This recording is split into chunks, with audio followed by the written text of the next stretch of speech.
Gun 9 on your side, live at 10, starts right now. So our fight is not over. We have options.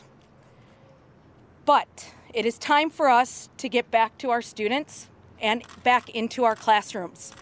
Teachers may be back to school as early as Thursday, but walkout organizers say the fight for higher teacher pay is not over yet. Good evening. Thank you for joining us. I'm Pat Paris. And I'm Stella Inger. Organizers say teachers could be back to school as early as Thursday if the governor's budget is passed. But neither one of those things is a certainty at this point. Tonight, TUSD made a plan in case the walkouts go longer.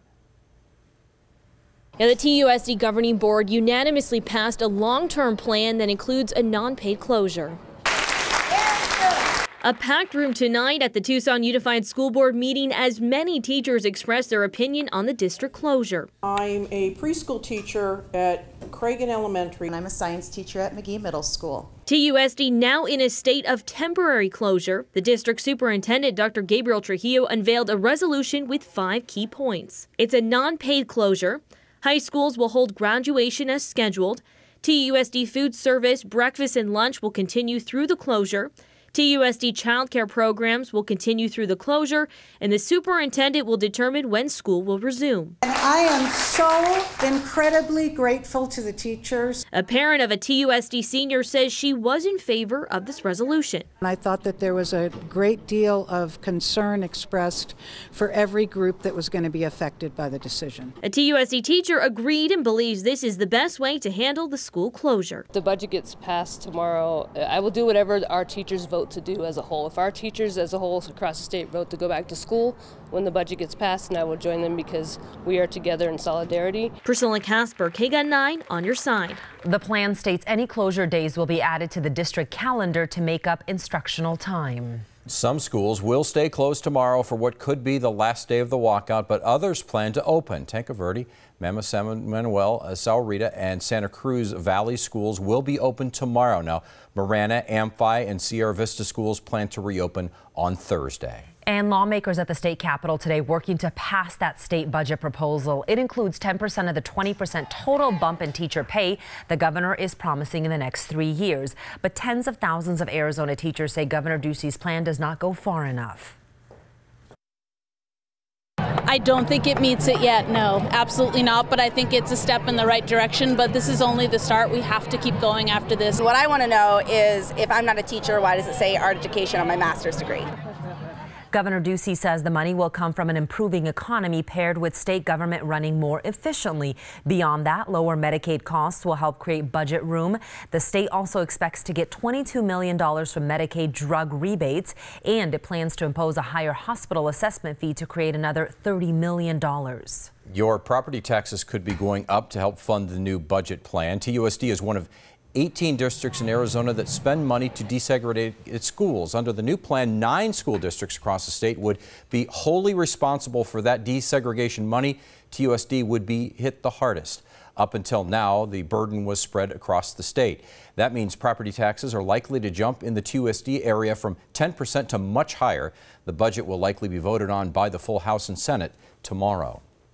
Every year on the first day of May, people around the world celebrate workers' rights. Well, this International May Day happens to fall in the middle of a workers' rights movement here in Arizona. Red for Ed. 9 News Side's Ivan Rodriguez spoke with teachers who walked among hundreds of others through downtown with their hopes for the future of public education funding in mind.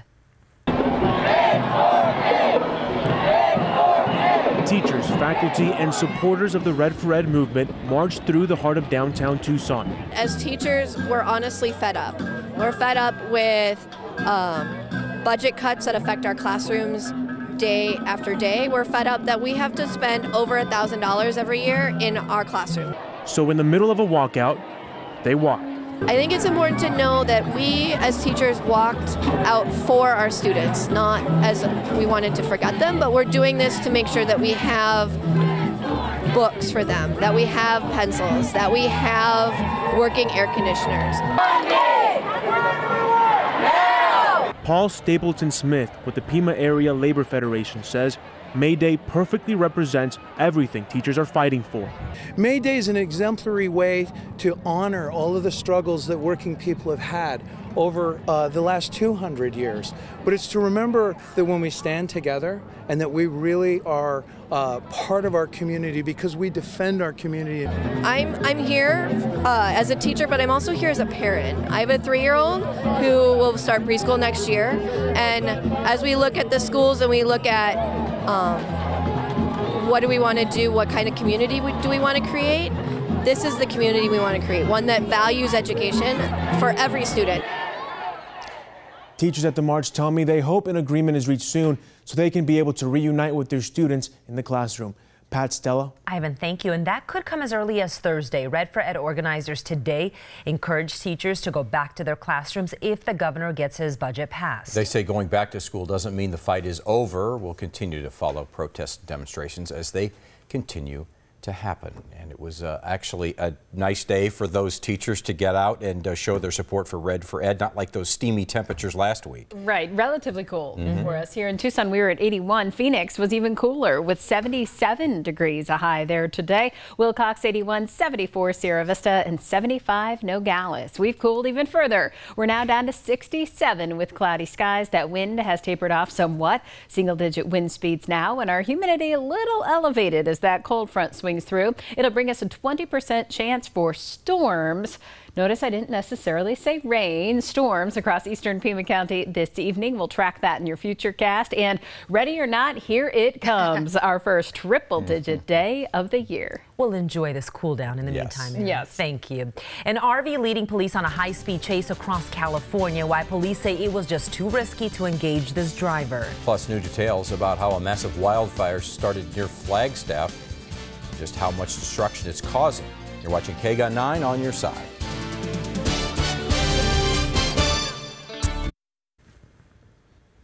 A group of more than 100 asylum seekers continuing to camp along the San Diego-Baja border. The scenes you're going to see here of the so-called caravan, many who have come all the way from Central America. Yesterday, 8 people were taken in for processing, 3 women, 4 children, and a teenager. Others who traveled hundreds of miles are sleeping on sidewalks, waiting for their cases to be heard. Many in the camp say they plan to stay indefinitely. And at the border in Texas, Customs and Border Protection officials found this, a baby tiger. 3 men tried to smuggle him through the border in a black duffel bag. CBP knew what they were up to. They ditched the cub and the bag on the Mexico side of the border. CBP says the tiger cub is now at a local zoo. And CDC experts have a warning. Beware of bugs. Diseases linked to mosquitoes and tick bites have been on the rise for years. Today, the CDC released a study showing 3 times more cases of vector-borne illnesses in the U.S. this year than in 2004. Those infections transmitted by blood-sucking insects account for about 17% of all infectious diseases worldwide. A little cold front starting the month of May for us, and then a big warm-up, Erin? Yes, a cold front moves through and then a huge warm up for us. We're going to do this freezing to frying thing once again. Our first triple-digit day of the year coming up. Plus the latest on the Tinder fire and how local officials are saying you can help prevent fires like this. You're watching KGUN 9 on your side.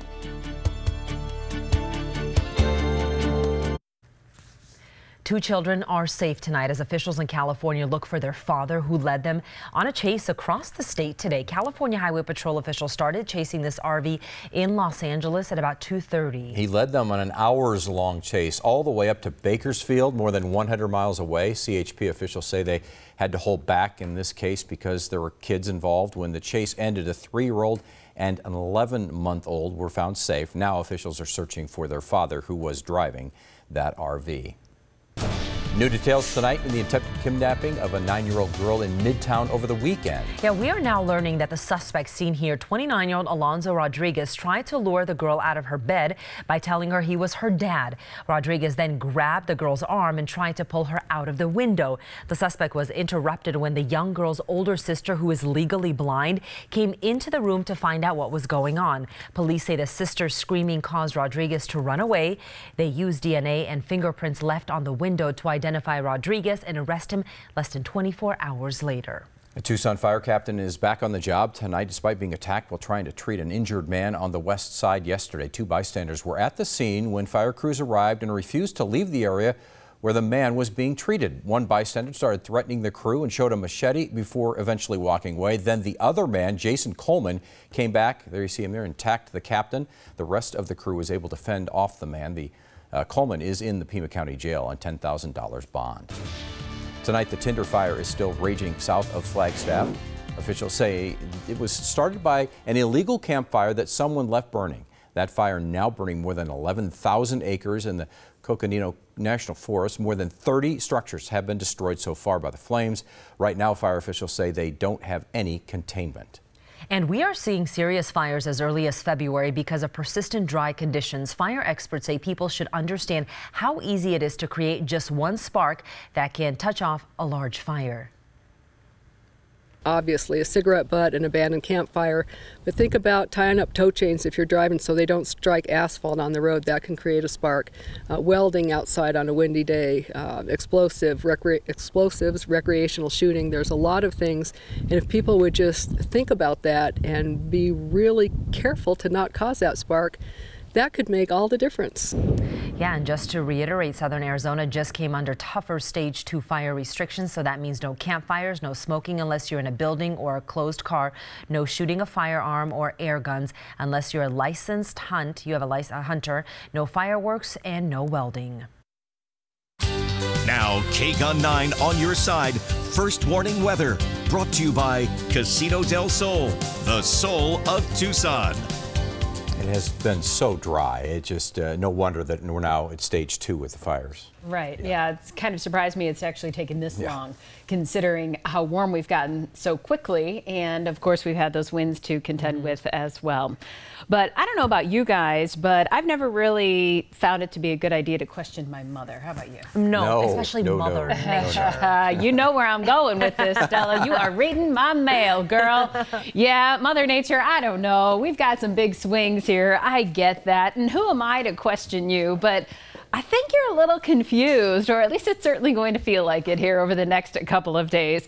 74 degrees for us tomorrow. Wind will still be a little bit of a factor here, some blowing dust as well. Still breezy for our Thursday, 79. And then we have an interim day Friday, and then Mother Nature just kind of flips the switch and she pushes us right into the throes of summer. We'll top out at 96 on Saturday and our first triple-digit day of the year on Sunday. And this, if it comes to fruition on Sunday, that would be the 6th of May, is actually a few days later from what we were last year, 2 days later, as a matter of fact. But on average, May 25th is typically when we're talking about our first occurrence of 100 degrees. We are not going to be as fortunate, I'm willing to bet, as to put it off as late as June 22nd. That is our latest first occurrence of 100 here in Tucson. That was in 1905. So this cold front, as it pushes in, this is a monstrous system, by the way. You can start to see how those clouds are kind of cradling something here. Well, that something is our area of low pressure and its associated cold front, which we've been feeling the effects of the past couple of days by way of those strong gusting winds. Now we're finally starting to see a little bit of that rain trying to move in. When we switch this over to the current conditions, though, the only thing we're picking up on is some snow in the Flagstaff area. 34 degrees there now. That obviously the rain changing over to snow, but elsewhere we're just looking at mostly cloudy skies, a mixture of clear and cloudy skies. So we know that a lot of that rain that's being detected on radar is in the mid and upper levels. Not much of it's actually making its way to the ground. Now our futurecast, which puts into pictures kind of what our radar is expected to look like here over the next 48 hours or so, really showing the bulk of that rain, the snow, the sleet mixture staying to our north, even north of the Phoenix area. Does bring on a tiny little chance for that rain across the southern portion of the state right around midnight to 2 a.m. That is it. And then by late Wednesday into Thursday, the system completely moves on out of here. So enjoy the cloud cover that we have tomorrow. It is still going to be a little bit breezy at times, but 74 degrees. If you happen to get up early in the morning and it seems as though you picked up a little bit of rain, consider yourself fortunate because we're expecting a lot more virga. That's the rain that evaporates before reaching the ground than anything else. 74 in Douglas, 70 for Wilcox, 70 in the Bowie area as well. We're topping out at 72 for Green Valley, Marana 74, 69 in Nogales, Ajo at 73, 69 for the 3 Points area, 73 for Sararita, as well as Corona de Tucson. Again, Tucson at 74 and 70 tomorrow in Oro Valley. So here's the 7-day forecast. Again, another one of these up and down yo-yo routines here. In the 70s the next 2 days, then 80s Friday will be at pretty close to 100 come Saturday. We'll be there Sunday, and then staying in the upper 90s come Monday and Tuesday. Pat, Stella? Aaron, thank you. Are you ready for the triple digits? Ready or not, it's happening. It's whether we want it or not. Also ready for the Triple Crown. Fastest 2 minutes in sports. The Running for the Roses is this Saturday, first Saturday in May. Why the University of Arizona might again be the winner in the Run for the Roses. Plus, a Southern Arizona ballpark gets some state-of-the-art facilities, the location of the park, and who helped to make it happen. You're watching KGUN 9. Now, KGUN 9 on your side sports with sports director Jason Barr. Trying to start May like they finished April. The Diamondbacks' 20-8 record going in, the best in the National League. Tonight again hosting the Dodgers. A.J. Pollock coming off last night's 3-home-run game. He comes up tonight in the second inning off Clayton Kershaw and hits one again. His National League leading 10th home run of the season. D-backs take the lead. They were down, though, 3-2 in the 7th. Kershaw out of there. 2 on for Daniel Descalso, and he rips one to right, making up for an earlier fielding miscue. Both runs score. It is going to be a triple. Diamondbacks hold on to win 4-3. They are 21-8 for the first time in team history. Torey Lovello likes that. In Douglas, the Arizona Diamondbacks Foundation dedicated Rubio Durazo Field. It's located at Airport Park. On hand for the ceremony was Durazo, a former D-back first baseman from Hermosillo. The refurbished field has a new scoreboard, fencing, windscreen, and lighting system. The LED lights are going to save on energy and maintenance. The Diamondbacks partnered with Arizona Public Service to do this. Rubio Durazo Field is the 40th baseball or softball field that the Diamondbacks Foundation has built or refurbished since the year 2000.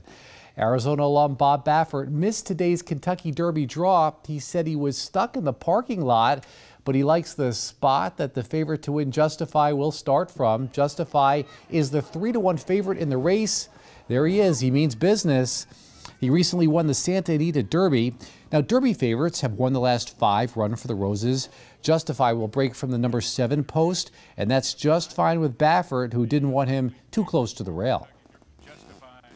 I wanted to be like in the middle or outside, but you know, we didn't want the 1 hole, that's for sure. And so I'm glad. I was relieved that when I saw him at 7. The people on the stand here. Yeah, Baffert also has Solomini racing on Saturday, and another Arizona alum, Todd Pletcher, has 4 horses in this race on Saturday. Among those, Magnum Moon and Audible. Playoff hockey tomorrow night at the Tucson Arena. Game 1 between the Roadrunners and Texas. It's going to be 7:05, best of 7 series. Game 2 is going to be Friday, also at the TCC. This is a 2-3-2 format. That means the middle 3 games will be in Texas for this one. In Toronto tonight, Fred VanVleet for 3 final seconds against LeBron and the Cavs. No good. LeBron James a triple-double. Cleveland comes back from a 14-point deficit in the first quarter to stun the Raptors, 113-112 in OT. That was game 1 of that best of 7 series. Yeah, the Cavs got to be smart. A lot of people thought that, you know, this is going to be it for the Cavs. Yeah, Cavs, same with the Golden State Warriors, but then they get Steph Curry back tonight and they win that game. That's right. You wonder if Cleveland has Toronto's number. Jason, thank you. Yep. Law enforcement officers in southern Arizona are running, but not towards a crime. They're running for a cause. Up next, find out who these officers are supporting. You're watching KGUN 9 on your side.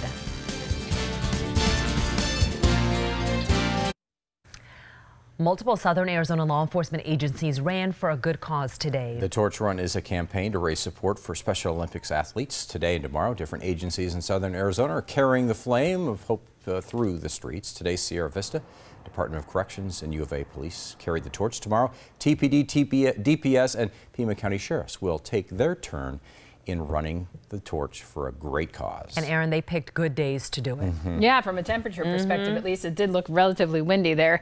So I suppose if you suffer from allergies, might have been a tough go of things. But we'll be in the 70s the next 2 days, 80s on Friday, and then jumping right into that triple-digit territory over the weekend. Whew.